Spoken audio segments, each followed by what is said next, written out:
guys, my name is Neil and welcome to NEEL Workshop Zone. So in this episode, we are going to be talking about the third type of control structures, which is repetitive or iterative. So in our previous episodes, we talked about the remaining two types of it, which I haven't checked out. The link will be in the description. But in this episode, we are going to be talking about the repetitive ones. So now let's talk about repetitive control structures. So if you haven't checked out the concept episode on it, I kind of talked a few important points about it. But basically, repetitive control structures are basically loops. So they're used to do a specific task or print a specific number multiple of times until some sort of until something happens. So for example, it's basically taking the second type of control structures, which is selection, and adding a little bit of more loop to it. So for example, imagine you want to print 1 to 10. What you could done, or which is one of the way to do it, is print 1 or print 2 and write so on and so on until you can write print 10. So that is one way to do it. If you want a little bit more time efficient way, you gotta copy paste them. But still it isn't customizable, and when you're writing long pieces of code, you need to add more and much more layers to it. Now that is where repetitive loops come in. Now there are two types of repetitive loops: for loop and while loop. Now first let's talk about while loop, since it's a little bit more easy to understand, and then we'll talk about for loop. So while loop is, as the name suggests, is basically used for looping. So let's take, for example, x is equals to 1, and let's say while x is smaller than 6, print x, but x is equal to x plus 1. Now if you kind of understand what's going on here, what is happening is x is equal to 1. So the value of x is 1. Now why x is less than 6? So as long as the number x is smaller than the number 6, we need to print x. Now the difference is x is equal to x plus 1. So basically what is happening here is every time it prints x, it also adds a single digit to the number x. So every time you're printing it, every time it's going back and repeating the same steps, it's basically printing 1, 2, 3. So it's basically adding every single number, every number as written here, to the x value until it comes to 6, which then it stops.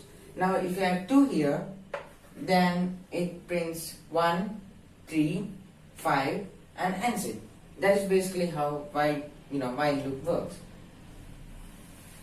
So now that we talked about while loop and how the concept works, let's take a real life example to make you understand a little bit more.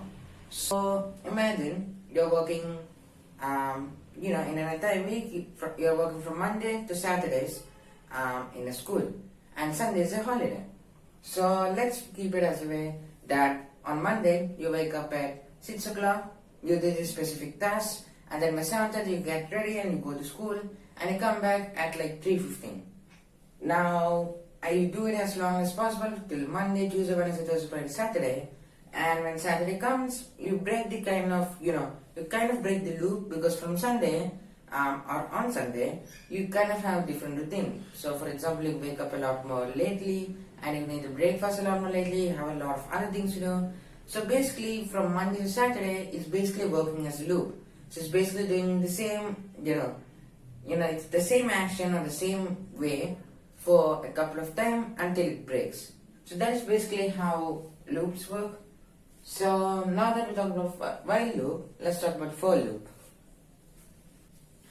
So for loop is a little bit more complicated, and we won't talk about it too much in this episode. We'll talk about it in the next episode. But for now, let's talk about for loop.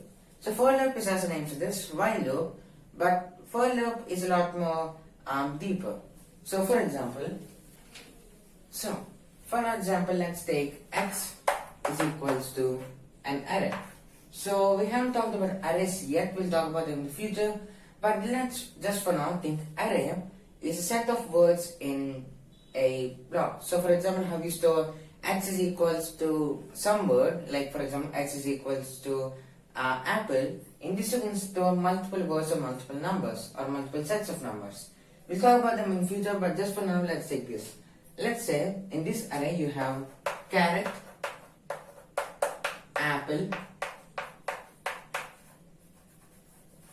capsicum, and the onion. So basically x consists of carrot, apple, capsicum, and onion. So what you can do is imagine you only want the computer to print only until where capsicum is. So you can ask the computer for x is equal to capsicum, print x. So what the for loop is doing here is basically it's saying that till x is equal to capsicum, so for x is equal to capsicum, so till capsicum is reached by the computer, print x. So basically what it's saying, if you didn't understand, is telling the computer to print all the before vegetables that are mentioned here, but after capsicum is after the computer reaches capsicum, it needs to stop the program. So it basically the output will be carrot,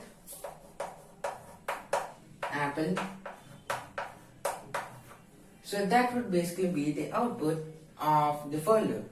Now there's a lot more ways that for loop and while loop can be used, but we'll talk about in the practical episode. In the next episode, we'll actually be talking about another type of control structures which I haven't mentioned there, and also a lot of people don't seem to mention, but it's basically going to include about continue, break, etc.